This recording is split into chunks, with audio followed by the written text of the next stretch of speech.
Bonjour à tous. Hello everyone. Welcome back. Today, on va parler au sujet des pronoms indéfinis.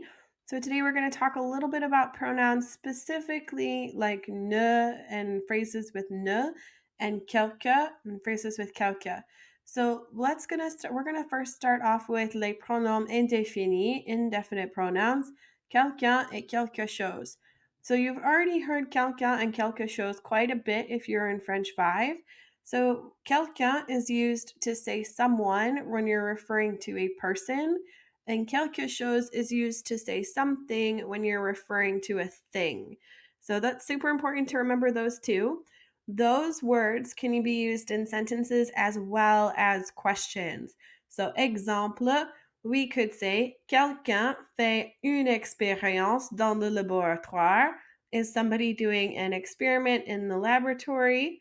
Quelqu'un a un téléphone. Does someone have a phone? Quelque chose se passe. Something happened. And tu veux manger quelque chose. So the main thing to get out of this slide is quelqu'un means someone and quelque chose means something.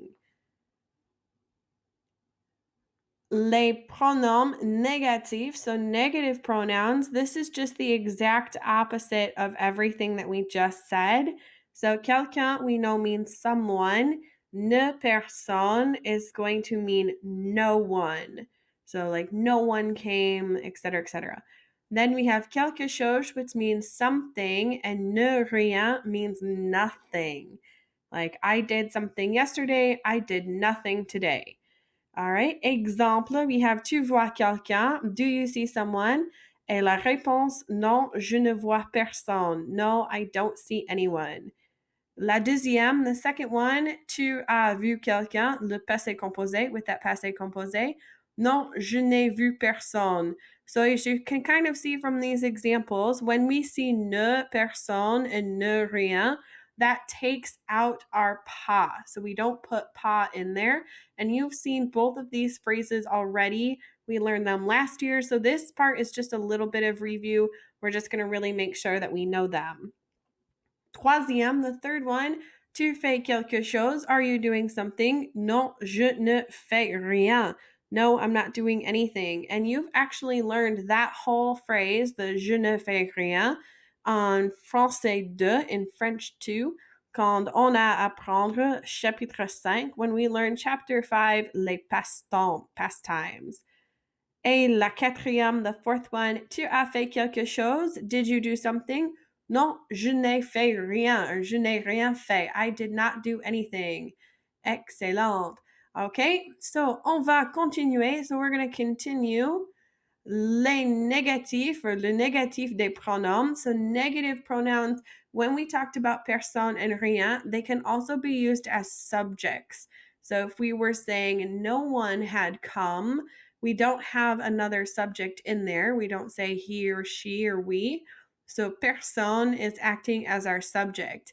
Rien n'est tombé, nothing had fallen.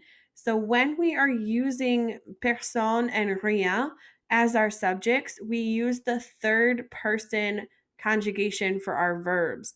So personne n'est venu, it wouldn't make sense to say personne n'est, N-A-I, venu. So you always got to make sure you use that il, elle, on conjugation for your verbs.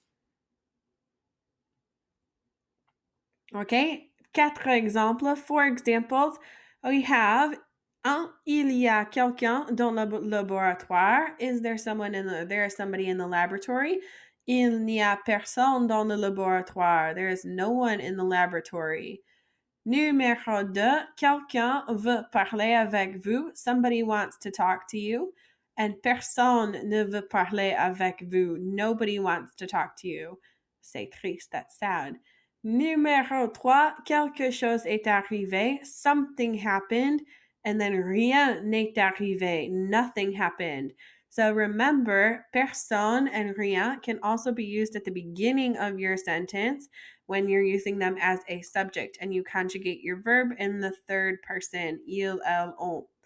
Numéro 4, je voudrais boire quelque chose. I would like to drink something. Je ne voudrais rien boire. I do not want to drink anything. All right, so the main thing to remember is that your ne and rien, when you have two verbs, I'm going to use number 4 as an example. When you have two verbs outside of the passé composé, your ne and rien or ne and personne are going to go around that conjugated verb, voudrais, rather than going around the conjugated and the infinitive. So just a little quick reminder. All right, j'ai 3 exemples pour vous. I have 3 examples for you. Essayez de réécrire les phrases avec le négatif. Try to rewrite these phrases using the negative and using the pronouns that we just learned. So numéro 5 says, nous avons invité quelqu'un d'important. We had invited someone important. Numéro 6, Guy a acheté quelque chose de bon. Guy had bought something good. Et numéro 7, quelqu'un a gagné la compétition. Someone had won the competition. Okay, so that is all for the grammar for today. I'm going to leave this up here for a little bit so you can try to conjugate and translate those phrases using the negative pronouns that we just went over. But if you have any questions, feel free to reach out. We're going to go over this for the next couple days. But that's it for today's lesson. Try to go through and complete those 3 examples, and I will talk to you later. Say tu et à plus.